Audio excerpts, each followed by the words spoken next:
so the first time I got kind of introduced to coach therapy, my wife is big in therapy. She loves, speaking to different therapists and doing all kinds of different rituals around therapy. So she definitely opened my eyes to the positive aspects of being able to share your feelings and emotions with somebody that can help, etc. It all started, I guess, through the dilemma I was having on my first business that I was trying to get out of, where I started feeling extremely nervous, uncomfortable. I wasn't happy. I was like kind of in the dumps for a while, trying to figure out what to do and stressed. So that's when I started exploring what coaching could mean. The first engagement I had was actually with a business coach, and I respect him a ton. He was a fighter pilot in the Air Force, and he sold oil and gas business, did incredibly well. And he was very logical, tactical, but at the same time had, a really great perspective of life in a spiritual sense.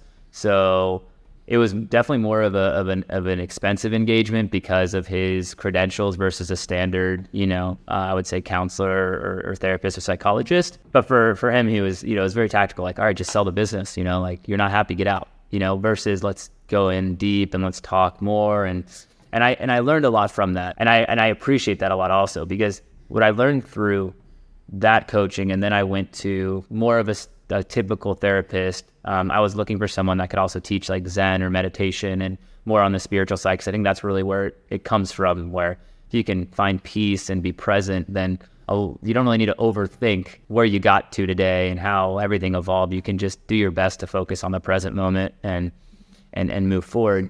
But with those different aspects of therapy and coaching, which I really just did through kind of the tougher parts of my life. And now I'm trying more and more to just practice meditation and read books about being present. And that's really been my best kind of therapy. But through that, what I really learned, and this is for me personally, is I could have been going to a therapist for, years to talk about how anxious and upset and stressed I was about a certain thing. Usually something is causing this anxiety, and you typically know what it is. For me, my partnership wasn't serving me. I wasn't happy. Then get out, then sell, then if you're in a relationship where, you keep going to a therapist to talk about how your boyfriend or girlfriend or wife or spouse is causing you grief or is not getting along with you, and if that's a repetitive theme, you typically don't need to like fix yourself. Maybe you're just in a bad relationship, and I think sometimes the world of therapy can become problematic when you're overthinking these things that, like my coach told me in the beginning, well, then just sell.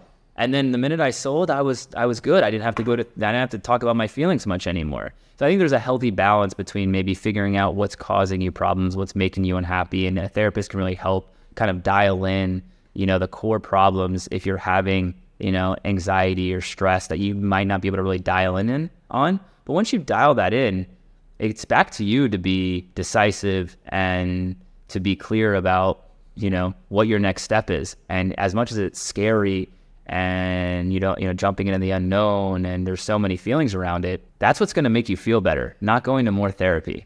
And that's what I learned from my experiences. Yeah, I totally agree with you. Therapy is great to help you understand yourself, but it's still you who makes the decision, and it's extremely important. It's like, for example, getting advice from lawyers when you have a business. It's still on you to make the decision, whatever the legal advice is. It's similar.